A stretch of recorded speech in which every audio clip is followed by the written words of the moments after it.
প্রায় ৪ বছর আগে ঢাকায় চলচ্চিত্রের তারকা সাকিব খান এবং কলকাতা বাংলা চলচ্চিত্রের তারকা দর্শনা বণিক একসঙ্গে অভিনয় করেছিলেন অন্তরাত্মা শিরোনামে নতুন একটি চলচ্চিত্রে।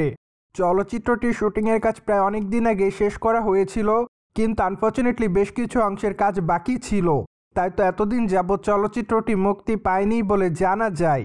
এদিকে অবশ্য সম্প্রতি চলচ্চিত্রের মুক্তির বিষয়ে শোনা যাচ্ছে নতুন একটি আপডেট, কেননা সম্প্রতি এক ঘনিষ্ঠ সূত্রের মাধ্যমে জানা যায় যে সাকিব খানের অন্তরাত্মা চলচ্চিত্রটি বর্তমানে সেন্সর বোর্ডে পাঠানোর পরিকল্পনা করেছে চলচ্চিত্রের ইউনিট। তাই তো আপাতত প্রাথমিক পর্যায়ে অনুমান করা যাচ্ছে যে চলচ্চিত্রটি হয়তো চলিত বছর ঈদে মুক্তি পেলেও পেতে পারে, কিন্তু এখন পর্যন্ত যেহেতু চলচ্চিত্রের মুক্তির আনুষ্ঠানিক কোনো বক্তব্য আসেনি, তাই তো এখনই চূড়ান্তভাবে বলা যাচ্ছে না চলচ্চিত্রটি ঈদে নাকি ঈদের পর মুক্তি দিবে চলচ্চিত্র নির্মাতারা। যাই হোক, তাই তো চলচ্চিত্র নির্মাতারা খুবই শীঘ্র এই বিষয়টির আনুষ্ঠানিক বক্তব্য দিবেন বলে জানা যায়। অন্যদিকে ঢাকায় চলচ্চিত্রের তারকা সাকিব খানকে আগামী দিনে অবশ্য অভিনয় করতে দেখা যাবে বরবাদ চলচ্চিত্রে। তাছাড়া সম্প্রতি চলচ্চিত্রের একটি গানের শুটিংয়ের কাজ দুবাইতে করছে চলচ্চিত্র নির্মাতারা, মূলত এমনটাই বর্তমানে জানিয়েছেন চলচ্চিত্রের নির্মাতা। তাছাড়া চলচ্চিত্রটি অবশ্যই ঈদুল ফিতর উপলক্ষে গোটা বাংলাদেশে মুক্তি দেওয়া হবে, তাই তো আপাতত সকল ভক্ত অনুরাগীরা সাকিব খানের এই চলচ্চিত্রটি দেখার জন্য অপেক্ষার মধ্যে।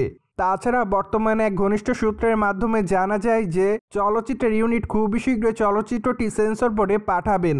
এমনকি বর্তমানে চলচ্চিত্রটি বাংলাদেশে মুক্তি দেওয়ার জন্য মন্ত্রণালয় থেকে অনুমতিও পেয়েছে, তাই তো আপাতত চলচ্চিত্রটি সেন্সর বোর্ডের অনুমতির জন্য অপেক্ষাতে।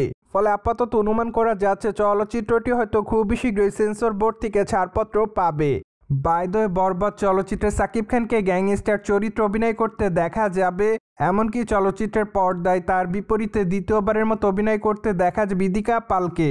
পাশাপাশি চলচ্চিত্রটি তার অভিনয় করতে দেখা যাবে টলিগঞ্জের দর্শকপ্রিয় তারকা যিশু সেনগুপ্তকে।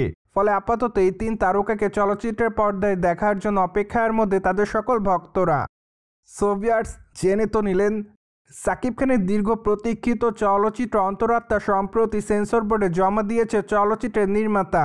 আর এই বিষয়টি নিয়ে আপনাদের কোনো মতামত থাকলে কমেন্ট বক্সে জানাতে ভুলবেন না। Subscribe our channel for more update.